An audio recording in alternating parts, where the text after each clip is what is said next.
ada sekelompok masyarakat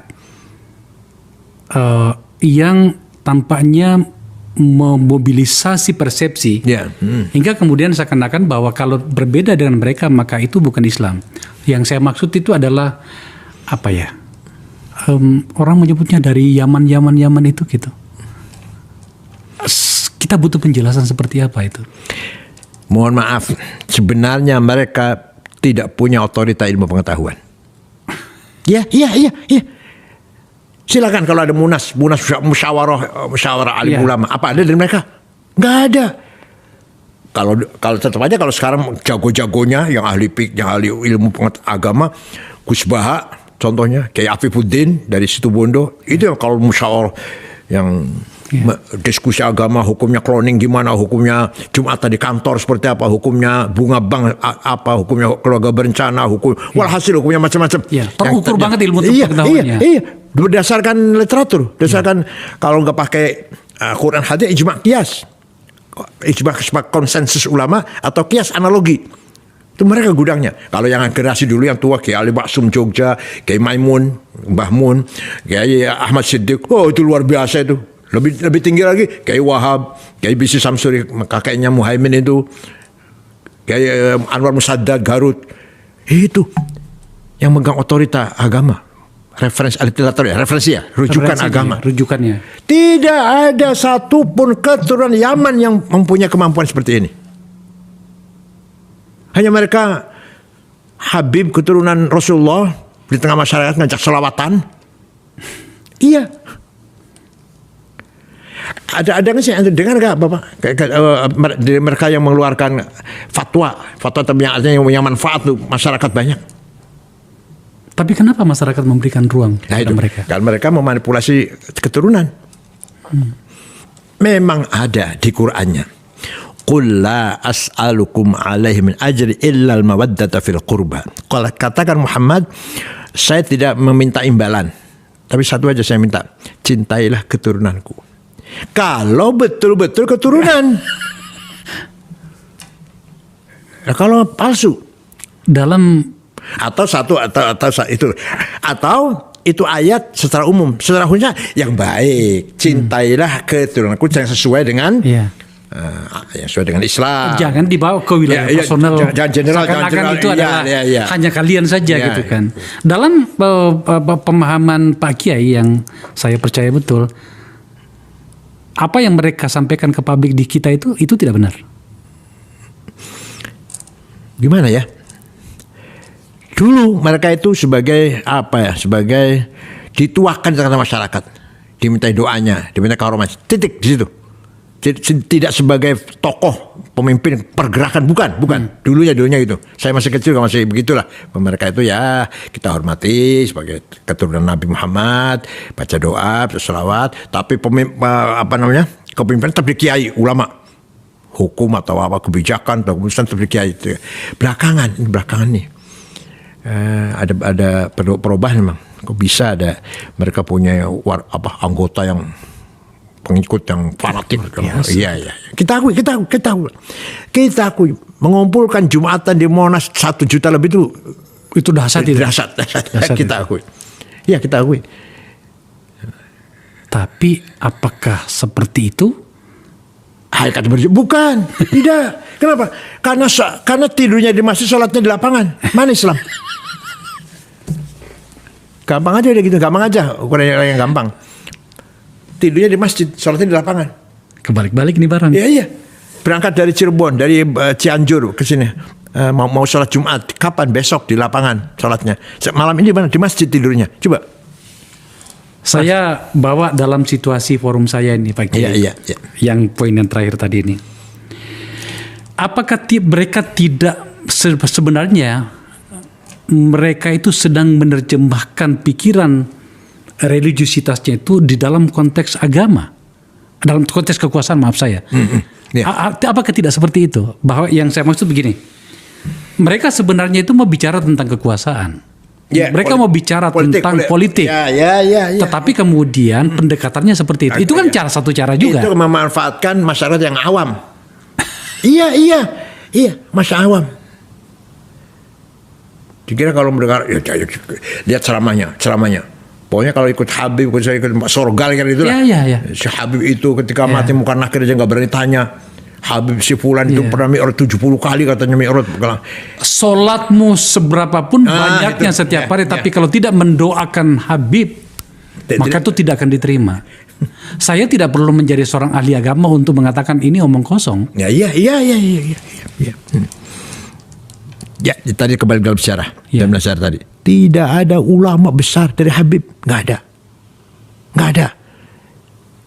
Hanafi, Bukhari, Muslim, Abu Dawud, Tirmidzi, Nasa'i, Ibnu Majah, Daraqutni, Ghazali, Haramain, Baqillani, Razi, Sanusi, Ad-Dimyati, Asyuti, Ad-Dasuqi, Ad-Manhuri, Said Badawi, Asyadili. Itu ulama besar nih. Yang sebut ulama besar ini. Yang saya sebut ini. Satu pun nggak ada yang Habib. Wow. Oke. Kita masuk pada kajian terakhir dari diskusi kita, Pak Kiai. Ini menyangkut dengan politik dan kekuasaan. Ya. Sebenarnya Islam itu melihat itu kekuasaan seperti apa, Pak Kiai? Ketika ada, kata Nabi Muhammad secara sederhananya, ketika kamu dalam pepergian 3 orang, maka kamu harus mengangkat salah satu menjadi pemimpin. Salah seorang pemimpin. Ya, artinya kewajiban agama kita membuat pemerintahan, mewujudkan pemerintahan. Bahkan Ibnu Taimiyah berpendapat pemimpin yang zalim lebih dari tidak ada pemimpin. Karena bagaimana masih masalah ammah, kemaslahatan umum akan terjaga kalau ada, walaupun dia zalim secara itu. Artinya apa? Sekali lagi, kepemimpinan adalah merupakan perintah agama, membangun kepemimpinan. Maka beberapa ulama punya konsep kepemimpinan. Imam Ghazali punya Risalatul Muluk, Imam Mawardi punya Ahkamus Sultaniyah. Secara garis besar, pemimpin harus pertama berilmu, punya kapasitas lah, berilmu pengetahuan. Ayyakuna aliman. Yang kedua, ayyakuna adilan. Tunjukkan sikap yang adil, kebijakannya yang pro rakyat lah, yang pro.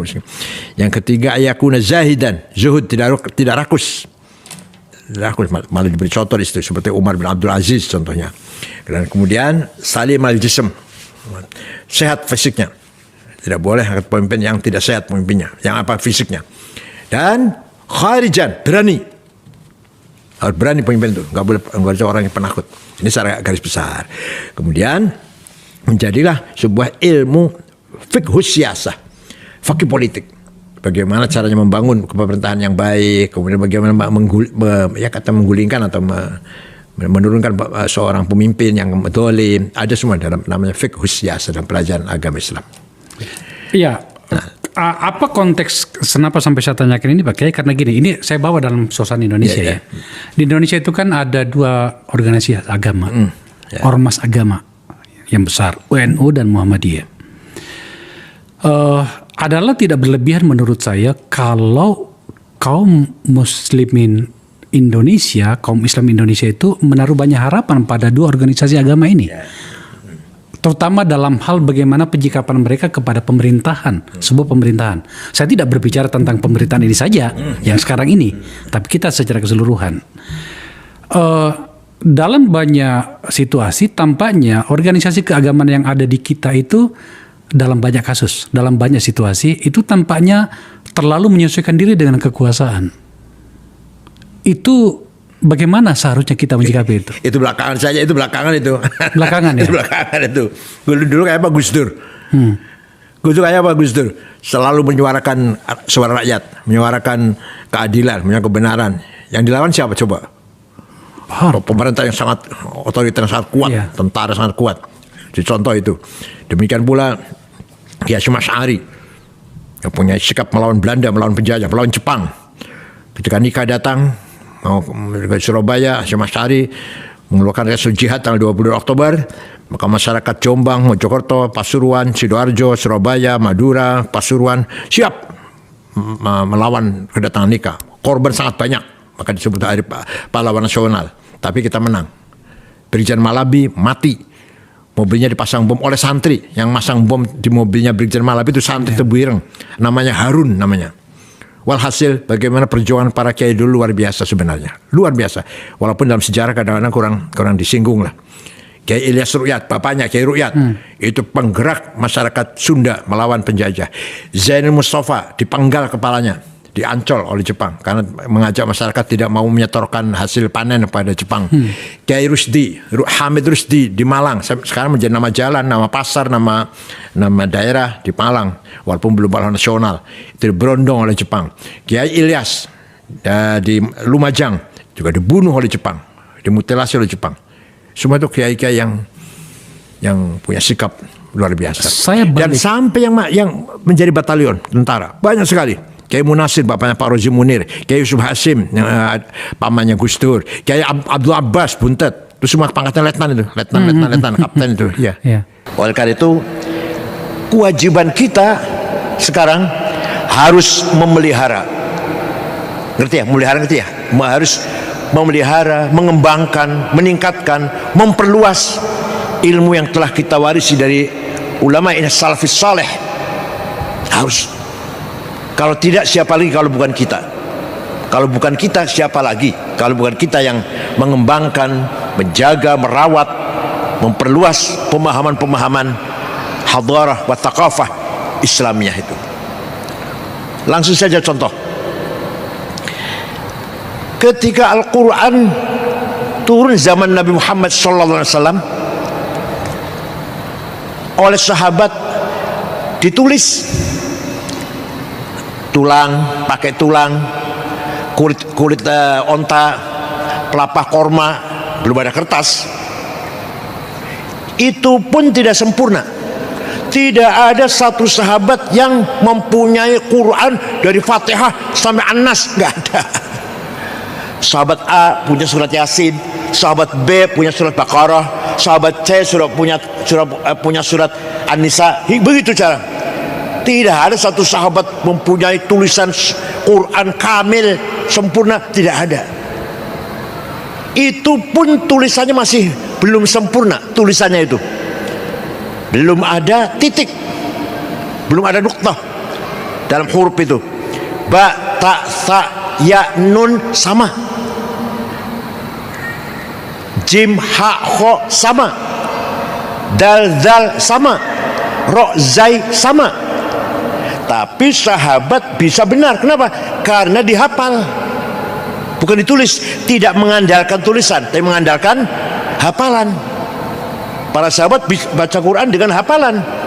Jadi tulisan tidak penting, tulisan itu tidak perlu, tulisan itu tidak muhim, semua hafal. Maka setelah zaman Sayyidina Umar radhiyallahu anhu, Quran ditulis dengan rapih menjadi satu, tapi masih terjadi perpecahan, perbedaan bacaan. Masa Sayyidina Utsman, Khalifah Utsman, Quran disatukan, yang selain Sayyidina Utsman dibakar, yang selain yang disahkan oleh pemerintah dibakar supaya tidak menimbulkan perpecahan. Tulisannya belum bisa dibaca. Saya punya di rumah fotokopi dari Mushaf Utsmani, tidak bisa dibaca, tidak titik, tidak ada. Nah, ada seorang ulama tabi'in yang bernama Imam Abul Aswad Ad-Du'ali. Pada tahun 59 beliau wad'un nuqat 'alal huruf, menggagas ide menyempurnakan tulisan Arab. Ba kasih titik di bawah satu, ta titik dua, sa titik tiga, gitu ya. Jim titik satu di tengah, ha non titik, kho di atas. Itu yang menggagas, yang menciptakan, mengembangkan tulisan Arab dengan titik itu Abul Aswad Ad-Du'ali. Beliau wafat tahun 62 Hijriah.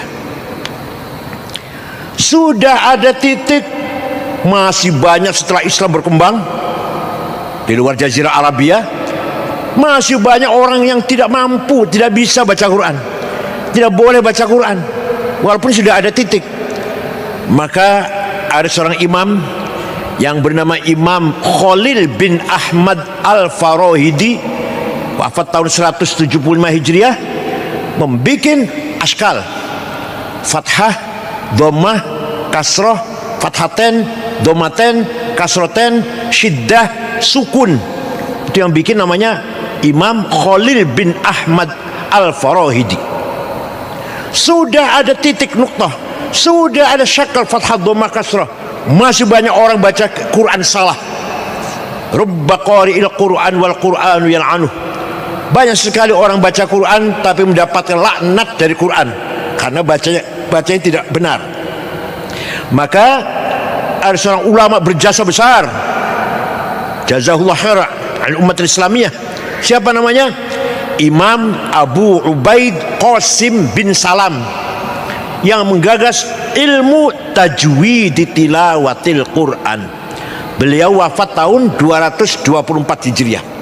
Baru kita baca Quran enak tuh, kita baca Quran senang itu sudah. Ada titik, ada harokat, ada tajwid, iqlab, ikhfa, qalqalah, mad lazim, majaiz, idhar, idgham. Baru tahun 224 ada itu. Bisa diterima ya? Bisa dipahami bisa ya? Saya bahasa Indonesia bisa paham kan? Gak bisa bahasa Melayu. Jadi ulama kita berjasa besar, berperan besar membangun thaqafah wal hadarah al-islamiyah. Penggagas, penemu, wadhi', bukan hanya ikut-ikutan, bukan. Penggagas, penemu, pencipta. Abul Aswad Du'ali menciptakan titik, Khalil bin Ahmad Al-Farahidi menciptakan syakal, Abu Ubaid menciptakan ilmu tajwid. Nah, contoh lagi, ketika banyak hadis palsu, qala Rasulullah, padahal bohong itu bohong.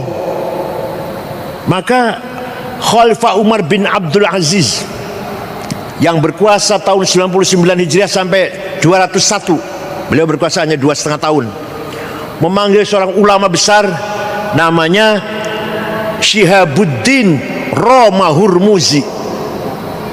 Syekh, saya prihatin, saya prihatin, ini banyak hadis palsu Syekh. Coba bisa enggak, boleh enggak Anda membuat ilmu metode menseleksi hadis, mana yang benar, mana yang bohong, mana yang kita tolak lah, tidak benar, hanya kepentingan politik, kepentingan bisnis, kepentingan suku, kepentingan etnik, bikin hadis palsu. Insya Allah, kata Syihabuddin Roma Hurmuzi, 1 minggu 7 hari jadi ilmunya itu. Menghadap khalifah sudah jadi ilmunya, sudah beres. Namanya ilmu Mustalahul Hadis, tahun 99 Hijriah itu.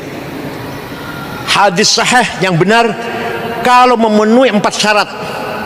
1, muttasil, antara guru dan murid dan guru berjumpa.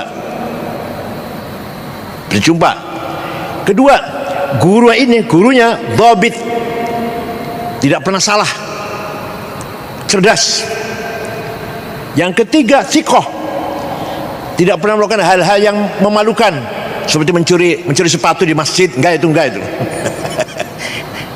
bisa dipercaya, nggak pernah bohong, walaupun bohong bercanda, walaupun bohong ya bohong kecil lah, nggak pernah. Dan adil, lurus, jujur orangnya, baru hadis itu sahih. Kalau kurang 1 syaratnya, yang 4 itu kurang 1, turun hasan. Kurangnya 2, turun dhaif. Dhaifnya munqati', mauquf, mu'allal, mu'an'an, mursal, munkar, makdzub, dan seterusnya. Ilmu itu lahir dari seorang namanya Syihabuddin Roma Hurmuzi tahun 99 Hijriah. Lagi ini mau berapa menit, mau berapa jam ini? Ada orang baca Quran salah. Annallaha bari'um minal musyrikin wa rasulih. Allah tidak melindungi orang musyrik dan tidak melindungi Rasulullah. Salah. Yang benar, annallaha bari'um minal musyrikin wa rasulah. Sesungguhnya Allah tidak melindungi orang musyrik dan Rasulullah pun tidak melindungi orang musyrik. Bacanya wa rasulah. Kalau wa rasulih, Allah tidak melindungi orang musyrik dan tidak melindungi Rasulullah. Jadi kalau wa rasulah, Allah dan Rasulullah. Allah dan Rasulullah tidak melindungi orang musyrik. Maka lahirlah ilmu nahwu, grammar. Ilmu nahwu digagas oleh Imam Amr bin Qumbur yang terkenal panggilan nama Imam Sibaweh. Menulis kitab namanya Alkitab, 5 volume, 5 jilid. Itu Alkitab fi ilmi, pertama kali ada ilmu nahwu. Ya Allah. Dah. Ilmu balaghah. Seorang ulama meneliti keutamaan, kebaikan bahasa Al-Quran dari sisi makna, dari sisi penjelasan, metode penjelasan, dari sisi keindahan. Lahirlah ilmu balaghah, ilmu ma'ani, ilmu bayan, ilmu badi'. Maka disebut ilmu balaghah. Siapa itu orangnya? Imam Amr bin Ubaid, wafat tahun 122 Hijriah. Perdebatan antara firqah, antara Mu'tazilah dengan Jabariyah dengan Qadariyah. Qadariyah itu akidahnya penguasa, Raja Muawiyah. Muawiyah menang, Sayyidina Ali kalah, kan gitu. Kata Muawiyah yang menang itu mengatakan, ini sudah takdir Allah. Ali kalah, pada Ali kan semua orang tahu keutamaannya Ali. Sayyidina Ali itu siapa? Sihir Rasulullah, awwalu man aslam minas sibyan, babul ilm, fatihu Khaybar, minal basyarin bil jannah. Ali itu menantu Rasulullah yang memenangkan perang Khaybar. Sudah dikasih tahu pasti masuk surga. Ali itu sama dengan 10 orang lainnya, 9 orang lainnya. Dan beliau menantu Rasulullah, sepupunya juga. Kalah. Yang menang Muawiyah. Muawiyah baru masuk Islam tahun 8 Hijriah. Kata Muawiyah ini berarti sudah takdir Allah. Jadi kamu sekalian rakyat semuanya harus iman dengan takdir Allah. Kalau masih menentang kekuasaan saya, berarti kamu tidak terima dengan takdir Allah. Itu namanya Jabariyah, fatalism. Nanti akan dikantor oleh putranya Sayyidina Ali. Sayyidina Ali punya istri lagi setelah Fatimah meninggal, Siti Fatimah meninggal, nikah lagi dengan seorang namanya Khawlah binti Ja'far dari suku Bani Hanifah. Punya putra namanya Muhammad. Muhammad ini cerdas, jenius, mengajar Masjid Nabawi. Apa kata beliau? Bohong. Apa yang dikatakan Muawiyah itu bohong.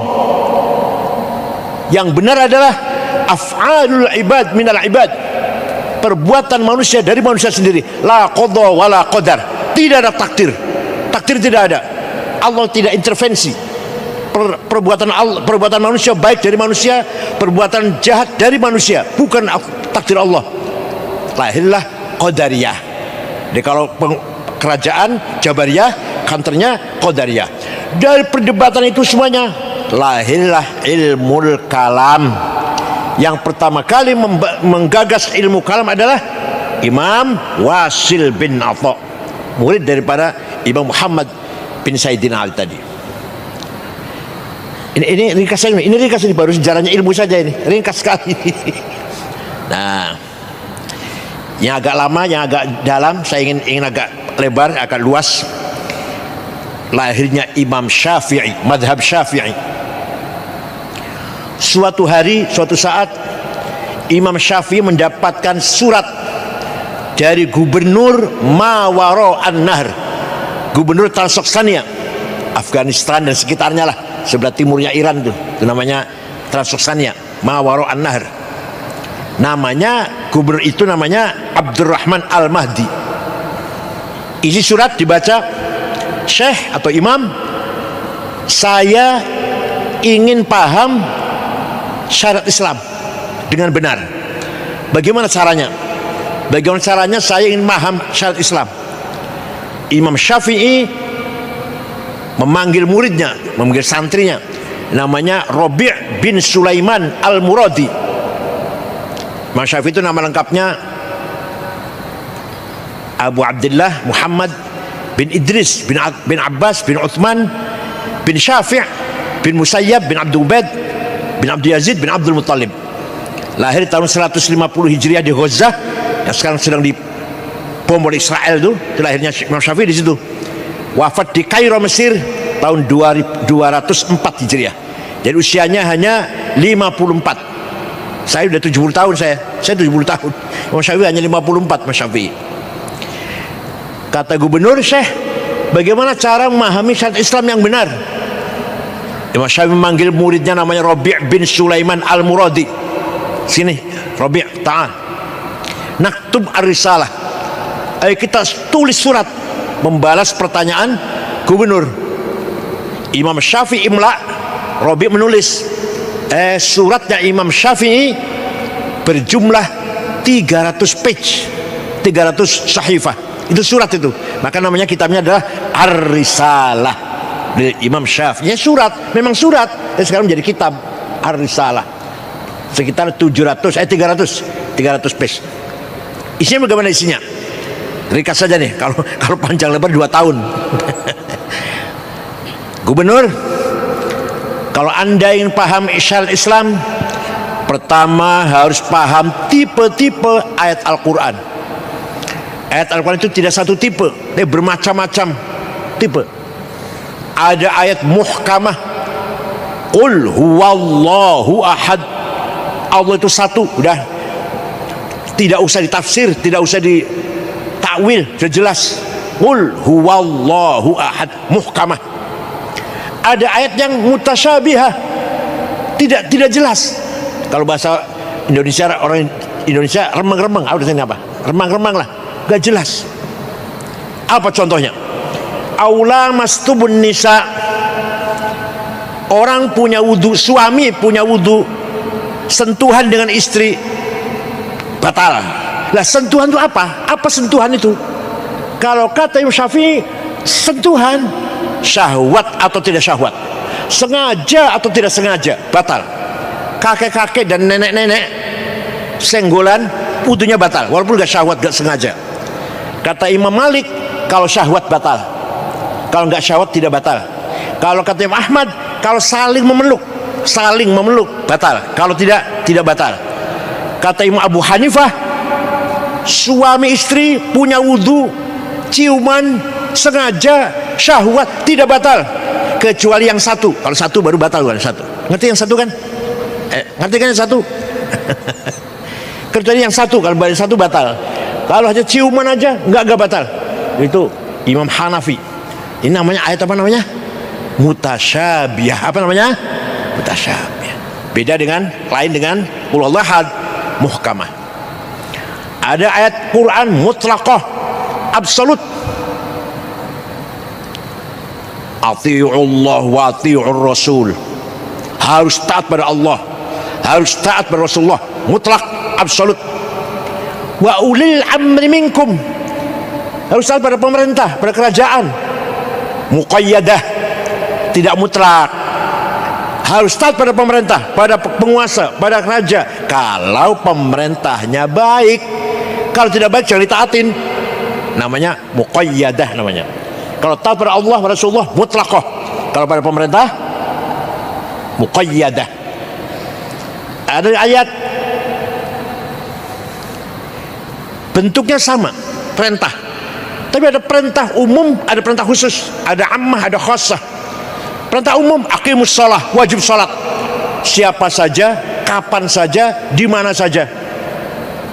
Yang kaya, yang miskin, yang berilmu, yang bodoh, semua wajib salat 5 kali. Ada lagi bentuknya sama, tapi gak wajib seluruhnya. Kadang-kadang wajibnya apa? Perang fi sabilillah. Kapan itu wajibnya itu? Kalau sedang perang. Kalau lagi aman masa ngebom? Lagi begini aman nih, bom gitu. Lagi damai dengan non muslim, kita bom gitu gerejanya, nggak boleh. Kalau sedang perang, kita harus perang. Walladzina hajaru wa khuruju min jarihim wa udhu fi sabili wa qatalu wa qutilu.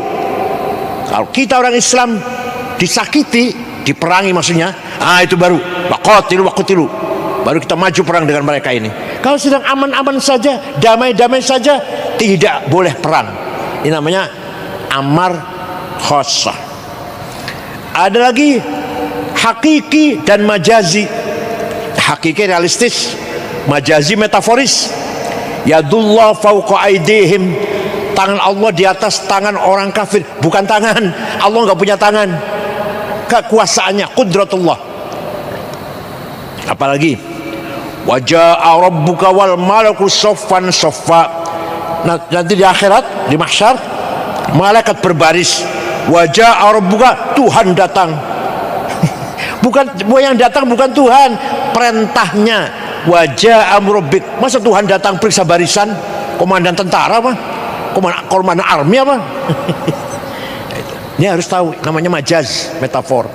Ar-Rahmanu 'alal 'arsy istawa.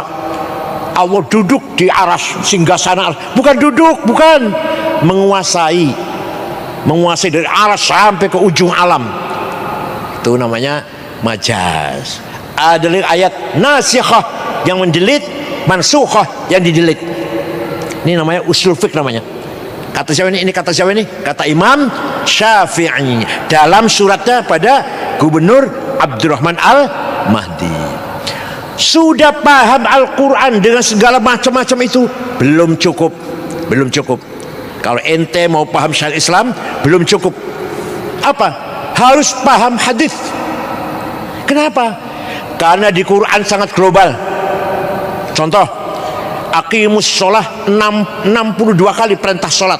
Aqimus sholah, aqamus sholah, aqimus sholah, yuqimunas sholah. Tapi tidak ada penjelasan, keterangan berapa kali sholat sehari semalam. Namanya sholat itu apa? Ada nggak? Ada nggak? Di Quran ada nggak? Sholat itu 5 kali. Namanya zuhur, asar, maghrib, isya, fajar. Ada? Ada nggak? Kalau yang bilang ada nggak pernah baca Quran nih. Kalau yang bilang ada berarti tidak pernah baca Quran. Ada tidak? Tidak ada. Adanya di hadis. Coba. Sholat begitu penting, rukun Islam. Tapi di Quran tidak dijelaskan berapa kali, namanya apa, nggak ada. Di hadis ada. Furidat alaikum khamsu maktubat al-dhuhr wal asr wal maghrib wal isya wal fajr. Hadis bukan Quran. Coba kalau kita tidak mau hadis, nggak tahu berapa kali sholat, nggak akan tahu berapa kali sholat, nggak akan tahu namanya sholat. Kalau hanya pegang Quran saja, kalau hanya berdasarkan Quran saja, harus hadis. Hadis pun macam-macam. Ada mutawatir. Marwahu jam'un an jam'in la yuhtamil fil kidb wal khata'. Rawinya umat dari umat yang tidak mungkin salah, tidak mungkin bohong. Nomor 2 masyhur, terkenal. Nomor 3 aziz, baik. Nomor 4 ahad, individual. Dah, gitu aja ya. Ringkas saja supaya tahu saja. Sudah paham Quran, sudah paham hadis, belum cukup. Kata siapa? Kata siapa? Kata siapa? Imam Syafi'i. Belum cukup. Bayan ilahi Quran, bayan nabawi hadis, belum cukup. Harus bayan akli, pemahaman akal. Tapi akalnya ulama, bukan akalnya kita bukan. Bukan akalnya kita. Kalau kita akal tempe ya. Tak tahu tempe. Akal toge kalau kita. Akal ulama ada 2. Kolektif, rame-rame kumpul, namanya ijma, konsensus. Contoh, apa hasil ijma? Produknya ijma itu apa? Produknya ijma adalah arkanus sholati sab'ata asyar, rukun sholat 17, takbiratul ihram, an-niyah, al-qiyamu berdiri liman istata'a, qiraatul Fatihah, baca Fatihah ketika berdiri, ar-ruku'u, at-tuma'ninah, al-i'tidal, as-sujud. Itu hasil produk dari kesepakatan ulama. Apa ada hadis? Enggak ada. Ada hadis. Rukun sholat 17 ada? Tidak ada. Yang bilang ada enggak pernah belajar hadis. Yang bilang ada. Jadi prakteknya sholat. Ini saya baru contoh sholat loh, belum yang lain-lain, belum haji, belum umroh, zakat, saum Ramadan, macam-macam, munakahah, muamalah, buyuk, babul buyuk. Ini baru contoh sholat. Rukun sholat 17 itu bukan dari Quran, bukan dari hadis, dari bayan akli ijma'ul ulama. Jadi kalau ada orang tidak mau ikut ulama, nggak bisa sholat. Kalau ada orang sholat bagus, sholatnya bagus, kita tanya, Ustaz, belajar sholat di mana? Oh, saya belajar dari Quran dan hadis. Seumpama ada jawab gitu. saya belajar di Quran hadis, wallahi bohong. Tidak benar itu jawab, wallahi bohong. Tidak ada Quran hadis penjelasan Quran sholat, cara sholat. Pasti yang benar jawabnya dari ayah saya, ibu saya, guru saya. Nah gurunya dari gurunya, dari gurunya, dari gurunya, nanti akan berujung pada Imam Syafi'i. Imam Syafi'i dari gurunya Imam Malik, Imam Malik dari gurunya Imam Rabi'ah, Imam Rabi'ah gurunya Imam Kharijah, Imam Kharijah putra sahabat Zaid bin Thabit, ketua penulis Al-Quran, ketua tim penulis Al-Quran, Zaid bin Thabit. Itu baru silsilah itu setelahnya nyambung namanya. Walhasil ikut ulama, ikut imam, dah itu selamat tuh. Maka semua ulama-ulama besar, bayangkan Imam Ghazali, fikih, usul fikih, ilmu kalam, filsafat, tasawuf, taklid pada Syafi'i. Imam Bukhari hafal hadis 600.000, taklid pada Syafi'i. Imam Razi yang karangannya lebih dari 400, Fahru Razi itu, Muhammad bin Umar Fahru Razi, taklid pada Syafi'i. Masa you baru sarjana kemarin, baru lahir kemarin juga mau taklid. Sombongnya luar biasa. Ini di Jakarta, di Malaysia nggak ada. Di Jakarta banyak orang sombong, nggak mau taklid, mau cari sendiri, ya silahkan. Itu namanya ijma. Dah. Kalau akalnya itu sendiri-sendiri, individual, tidak kolektif, namanya apa? Qiyas, analogi. Qiyas pun macam-macam. Ada burhani, aulawi, mantiki, jadali, istiqra'i, tamthili, khitabi, syairi, iqna'i. Yang saya contohkan 2 saja, nanti yang 7 kalau kesini lagi nanti. 2 saja. Qiyas burhani, narkotik, narkoba. Haram kan? Di Quran tidak ada, hadis tidak ada, ijma' tidak ada. Dari mana itu? Dari qiyas. Ini narkoba ini atau heroin, kokain, ini sama dengan khamr, sama-sama memabukkan, maka hukumnya harus sama. Itu namanya qiyas namanya. Hadza muskirun, namanya premis menor, muqaddimah sughra. Wa kullu muskirin khamrun, setiap yang memabukkan itu namanya khamr, muqaddimah kubra, premis major. Wa kullu khamrin haram, qaul syarih, legal statement. Maka natijah, conclusion, fahadha haram. Ini barang memabukkan, setiap memabukkan sama dengan khamr. Khamr itu haram, maka ini barang haram. Namanya qiyas burhani. Kalau nggak ada qiyas kita nggak bisa, tidak boleh menghukumi. Quran tidak ada, hadis tidak ada, ijma' tidak ada. Hukumnya heroin, kokain, ganja, narkoba, narkotik tidak ada di Quran hadis. Apa ada ayatnya? Ada. Inna sabusa ada. Dah. Ada qiyas aulawi. Qiyas aulawi. Memukul ayah ibu boleh nggak itu? Boleh nggak? Di Quran nggak ada tuh, tidak ada di Quran. Memukul ayah ibu tidak dilarang di Quran. Yang dilarang di Quran, wala taqul lahuma uffi wala tanharhuma.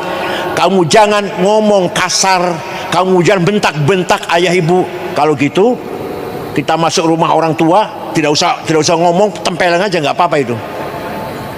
Nah, ini harus pakai qiyas aulawi.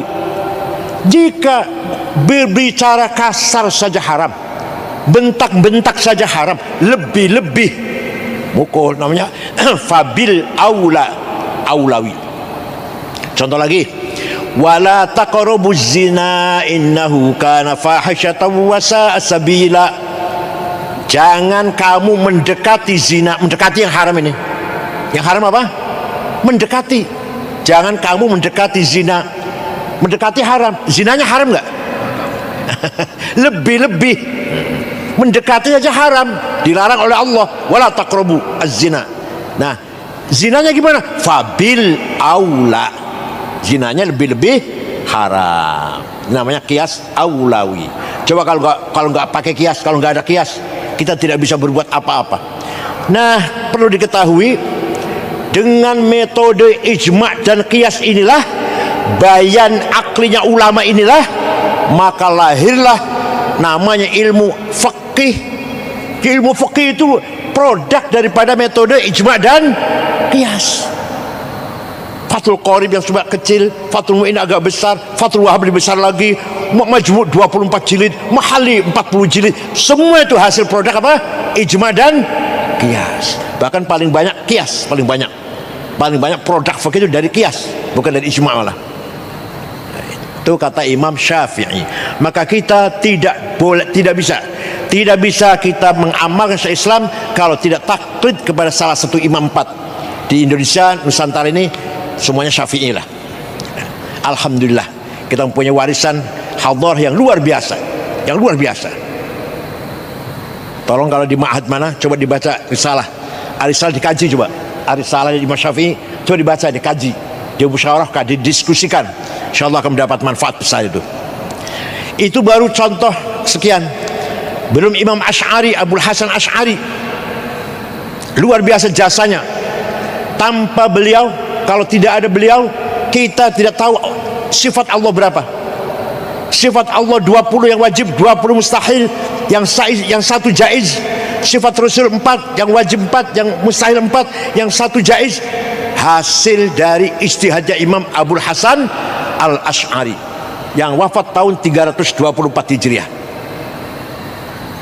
Beliau membaca Al-Quran dari awal sampai akhir, ulangi lagi, balik lagi, awal sampai akhir, lagi ulangi lagi, menjumpai kesimpulan, mendapatkan kesimpulan bahwa Allah itu mempunyai sifat sami', basar, hayah, ilmu, kalam, qudrah, iradah. Innallaha sami'un basir, bi kulli syai'in alim, ala kulli syai'in qadir. Ada semua itu. Hayyun qayyum. Nah, Imam Asy'ari menggagas dengan cerdas sifat nomor 1, sifat wujud. Padahal di Quran nggak ada itu. Innallaha wujud. Ada tidak? Ada tidak? Ayo, ada tidak? Yang hafal mana? Yang hafid mana? Yang hafid? Ada yang hafid, ada kan? Ada nggak di Quran? Ada tidak? Innallaha wujud. Nggak ada. Sami'un basir ada, qadir ada, alim ada, hayah, hayyun ada, tapi wujud tidak ada. Imam Asy'ari mengatakan sifat Allah nomor 1, first number, sifat wujud. Ya Allah, alhamdulillah, itu jasa Imam Asy'ari kepada umat Islam. Kalau orang yang sudah cerdas mau ikut Asy'ari mau bukan terserah. Ibnu Sina, Al-Farabi, Al-Kindi, para filosof mau ikut Asy'ari boleh, enggak, tidak apa-apa, mereka orang cerdas. Kalau kita ini orang awam ini, kalau tidak ikut Imam Asy'ari, kita tidak mungkin tahu sifat Allah. Imam Asy'ari berpendapat sifat Allah nomor 1 sifat wujud, sifat ada. Di Quran tidak ada. Kenapa?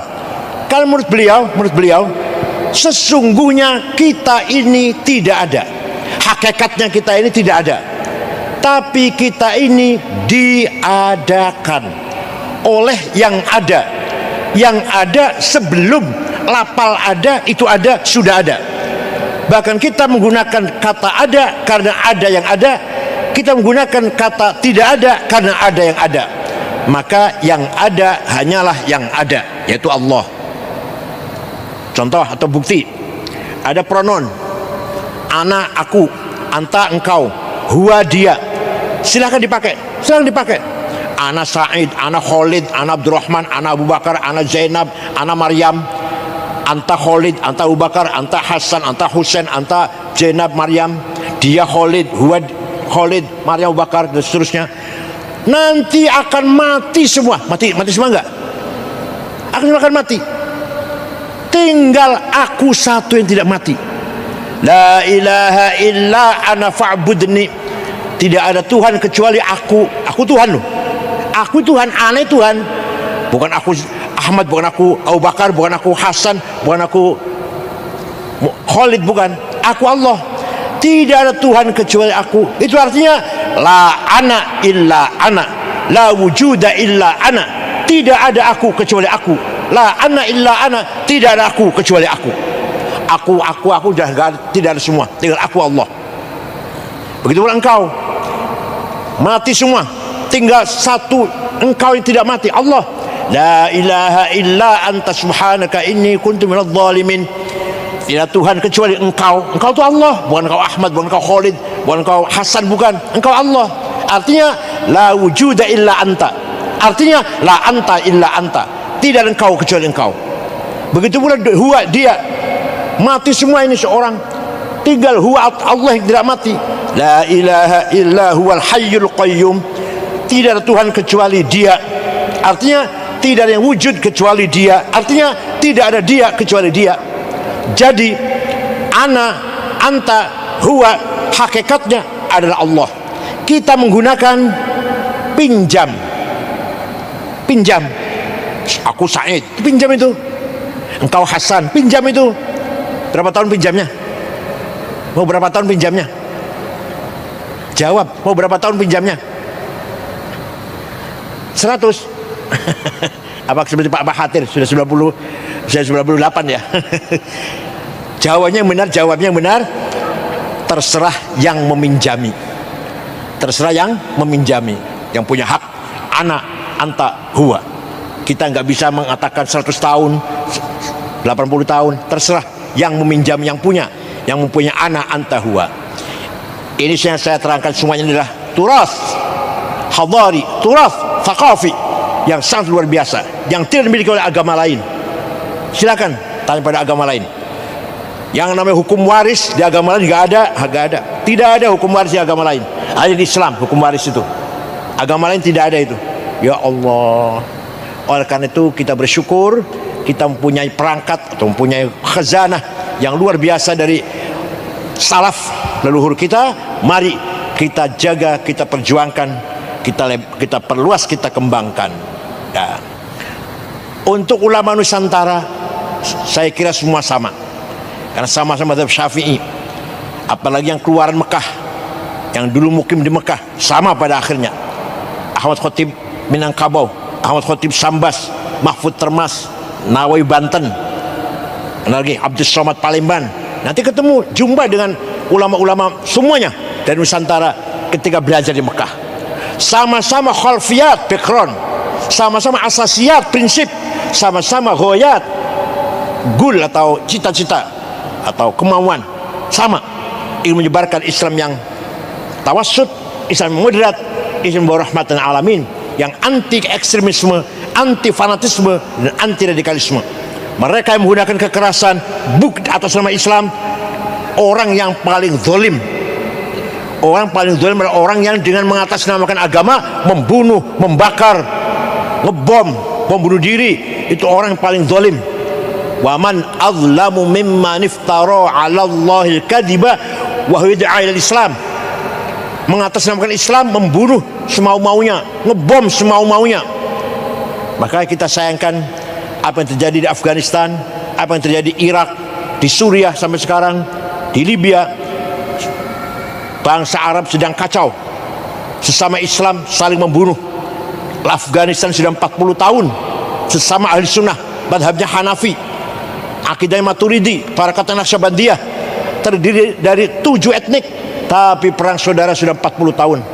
Presidennya Burhanuddin Rabbani hafal Quran, dibunuh, kafir katanya, antek Amerika.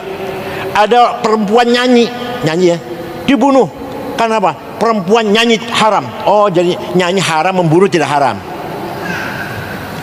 Bom di mana-mana, di jalan, di pasar, di toko, di kantor, di office, di masjid. Lagi Maulid Nabi dibom, lagi Jumat dibom. Itu namanya Jamaat Takfiri wal Hijrah yang didirikan oleh Mustafa Syukri Ahmad Mustafa dari Mesir tahun 69, yang membunuh Presiden Muhammad Anwar Sadat, membunuh Menteri Agama Husain Az-Zahabi, Menteri Agama Mesir, dan membunuh wartawan senior Yusuf As-Sibai. Dikejar, mau ditangkap, yang ketangkap dibunuh oleh pemerintah Husni Mubarak, yang masih lepas sampai Afghanistan. Namanya Ayman Al-Zawahiri, jumpa dengan orang Saudi namanya Usama bin Laden, akhirnya mendirikan Al-Qaeda, kemudian mendirikan ISIS dan seterusnya. Al-Qaeda masih agak mending, suka sekali-kali nyerang NATO, nyerang konvoi tentara Amerika, dibom. Kalau ISIS tidak pernah. ISIS selamanya yang disasar sesama orang Islam. Karena ISIS yang didirikan namanya Mus'ab Zarqawi, anak Jordan, umur 22 tahun, tinggal di Israel, di Tel Aviv. Itu ISIS namanya Mus'ab Zarqawi. Jadi 100% ISIS itu made in Israel. Mudah-mudahan di Malaysia tidak ada, tapi kalau di Indonesia ada. Tapi yang datang Indonesia juga dari Malaysia sih. Azhari, Nurdin Laptop. Yang ngebom Indonesia dari Malaysia tuh. Ngebomnya di sana di Indonesia. Yang namanya Azhari dengan Nurdin Laptop dari Johor ya, asli dari Johor.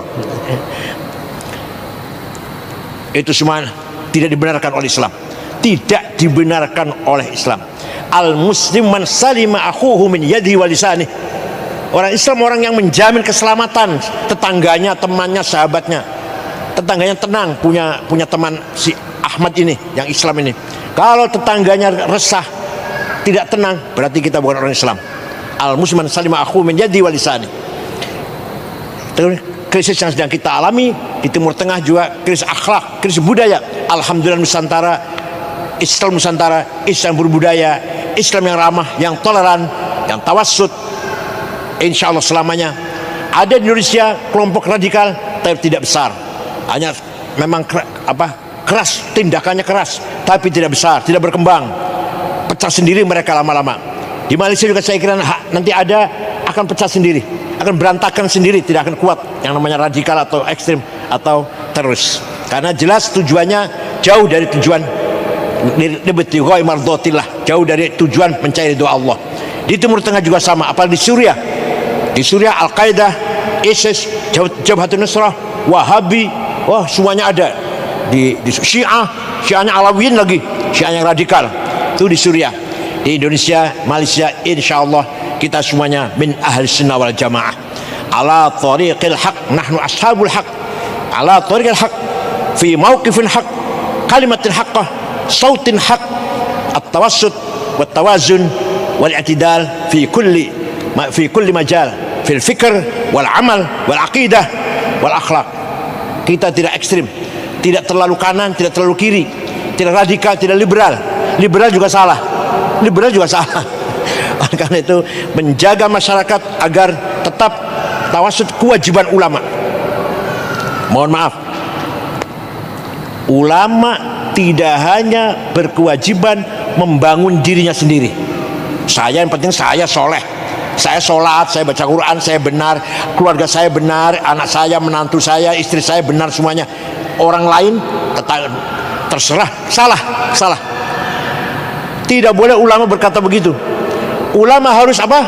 Falaula nafara min kulli firqatin minhum ta'ifatul liyatafaqahu fid din wal yunziru qaumahum idza raja'u ilaihim la'allahum yahdharun. Ulama adalah orang yang paham agama, tafaqahu fid din, dan kalau sudah paham liyunziru qaumahum, membimbing umat agar umat menjadi soleh. Yang soleh bukan hanya khotib Jumat, bukan hanya imam, semuanya soleh. Supir taksi soleh, tentara polisi soleh, yang jual di pasar soleh, tukang sapu-sapu di jalan, tukang bersih-bersih soleh. Apalagi kalau di kitab kalau kita kepala daerah namanya bupati ya, wali kota soleh, presiden soleh, raja soleh, perdana menteri soleh, menteri soleh. Kewajiban ulama membentuk masyarakat yang soleh, bukan hanya dirinya, bukan hanya keluarganya, bukan hanya tetangganya, tapi semua. Ini waliyunziru qaumahum idza raja'u ilaihim. Kalau tidak, la khaira fi katsirin min najwahum illa man amara bisadaqatin aw ma'rufin aw islahin bainan nas. Kalau ulama tidak berbuat begitu, la khaira, tidak ada nilai baiknya, tidak punya nilai baik kalau ulama tidak berbuat begitu. Islahin bainan nas, membangun masyarakat yang soleh. Yang soleh bukan hanya imam, bukan hanya khotib, bukan hanya ustadz, bukan hanya tuan guru yang soleh. Semua harus soleh. Yang di pasar, yang di jalan, yang jualan-jualan di pasar, yang supir-supir, semua harus soleh semuanya. Petani, pedagang, buruh, majikan, bos, ya harus soleh semuanya. Itu perintah Al-Quran. Oleh karena itu di Indonesia ada banyak organisasi, Nahdlatul Ulama, Muhammadiyah, Al-Wasliyah, Al-Ittihad, Syarikat Islam, Al-Irsyad, semuanya dalam rangka masing-masing membangun masyarakat yang soleh dengan cara yang beda-beda dikit-dikit. sedikit-sedikit ada beda, tapi sebenarnya tujuannya sama, membangun bangsa yang soleh. NU yang paling besar, saya dulu pernah ketua umum 10 tahun, 11 tahun, saya ketua umum mengganti Gus Dur. Itu NU paling besar, 90 juta Nahdlatul Ulama. Muhammadiyah 25 juta, dan seterusnya lah. Walhasil semua ormas, organisasi massa di Indonesia itu dalam rangka tujuannya sama, membangun islahim bainan nas, masyarakat yang soleh, jujur, amanah, bertanggung jawab, tidak korupsi. Kita kadang malu kalau di negara lainnya bukan Islam, tertib, tidak korupsi, tidak ada broker, amanah. Kita kadang di negara Islam, waduh, luar biasa, korupsi di mana-mana. Gak ada rasa malu, tidak ada rasa malu atau rasa takut, tidak ada sudah. Itu di Indonesia terutama. Kalau di Malaysia saya nggak tahu. Mudah-mudahan Malaysia lebih baik dari Indonesia lah, mudah-mudahan. Saya kira itu. Syukran wa dumtum fil barakatuh wan najah. Kesimpulannya, turas harus kita kembangkan, harus kita jaga, harus kita perdalami, perluas, tingkatin kepemahaman turas kita. Kembali pada kitab-kitab usul Syafi'i, Asy'ari, terus kembali tafsir Tabari. Jangan terjemahan, jangan baca terjemahan. Ya, bahasa Melayu gitu ya. Jangan, nggak mutu, nggak berkualitas nanti.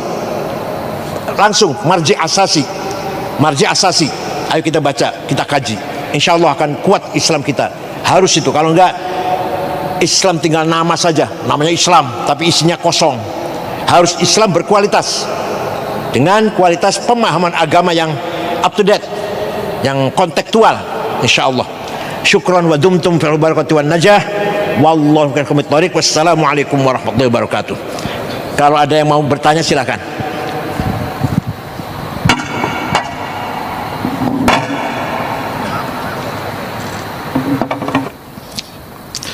Ada yang ingin bertanya kepada Prof? Apa-apa soalan, silakan. Ada mic.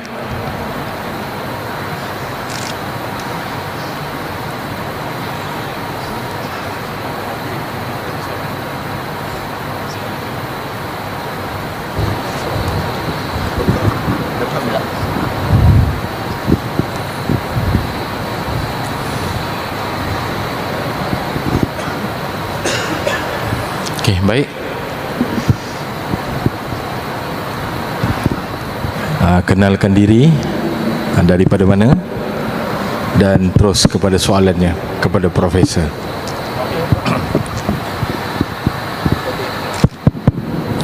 Cek. Assalamualaikum warahmatullahi wabarakatuh. Waalaikumsalam warahmatullahi. Saya dari Indonesia, Sumatera Utara. Assalamualaikum Syekh. Saya ingin bertanya perihal pemahaman yang mengatakan bahwasannya dia tidak memerlukan ijma' ulama ataupun qiyas. Kita tahu di Indonesia itu banyak pemahaman-pemahaman seperti itu. Yang saya tanyakan, apakah pemahaman itu masih bisa ditoleransi atau tidak? Yang kedua, kalau pemahaman seperti itu tidak bisa ditoleransi, apa solusi-solusi ataupun apa yang harus dilakukan oleh ulama-ulama Indonesia seperti Muhammadiyah, Nahdlatul Ulama dan lain-lain sebagainya. Yang ketiga, kenapa pemahaman seperti itu saya lihat makin banyak berkembang di mana-mana. Tentunya di kampung saya sendiri di Medan. Assalamualaikum warahmatullahi wabarakatuh. Waalaikumsalam warahmatullahi wabarakatuh. Sudah saya katakan tadi, yang tidak ikut ulama tidak akan tahu, tidak akan ngerti rukunya sholat berapa, caranya sholat bagaimana, mubtilatus sholat, nawafilus sholat, nggak akan tahu. Itu hasil ijma' dan qiyas. Kalau hanya Quran hadis saja, nggak akan tahu caranya sholat. Kalau ada orang sholatnya baik, pasti karena ikut bapaknya, ikut gurunya, bukan dari Quran hadis, bukan. Kalau betul-betul nggak bisa sholat, tidak akan bisa sholat. Kalau benar-benar dari Quran hadis, jangan lihat orang sholat ya, jangan lihat dulu. Jangan lihat orang sholat di masjid, mau belajar sholat langsung Quran hadis, nggak akan bisa, wallahi, demi Allah, nggak akan bisa. Belajar sholat dari Quran hadis, tapi nggak lihat orang sholat, nggak akan bisa. Ikut lihat dulu di masjid, di musola, ikut-ikut dulu. Itu kan taklid namanya kalau ikut tuh. Namanya taklid kan. Jadi orang yang mengatakan tidak usah taklid itu orang sombong, orang takabur, mutakabbir. Omongan itu nggak ada artinya. Dia mengucapkan kata-kata begitu tidak ada artinya, tidak nilainya omongan itu. Tadi saya katakan ulama besar-besar pun, Imam Ghazali, Imam Razi, Baqillani, Syahrastani, Imam Sanusi, Imam Baijuri, Imam Dasuqi, Ahmad Zaini Dahlan, semua taklid pada Syafi'i. Masa kita baru khitan kemarin nggak mau taklid? Terus bagaimana caranya? Ya caranya kita ada approach pendekatan, disadarkan lah supaya dia betul-betul tak mengerti caranya beragama. Apalagi haji umroh, jangankan tidak pernah baca kitab, yang sudah baca kitab fikih pun kalau awal pertama haji umroh, kalau tidak di guide oleh yang sudah haji, nggak akan bisa. Tawaf dari mana, muternya gimana, sa'i di mana, kalau tidak ada yang antar, ya nggak ada yang menunjukkan. Walaupun kita sudah baca kitab manasik, apalagi yang nggak pernah baca kitab manasik, hanya Quran hadis saja gitu, ya tidak ada penjelasan yang detail, nggak ada. Kita harus jaga itu, prinsip itu kita harus jaga. Itu ucapan omong tadi tidak harus taklid, tidak ada nilainya, nggak ada nilainya, akan menghancurkan Islam itu sendiri.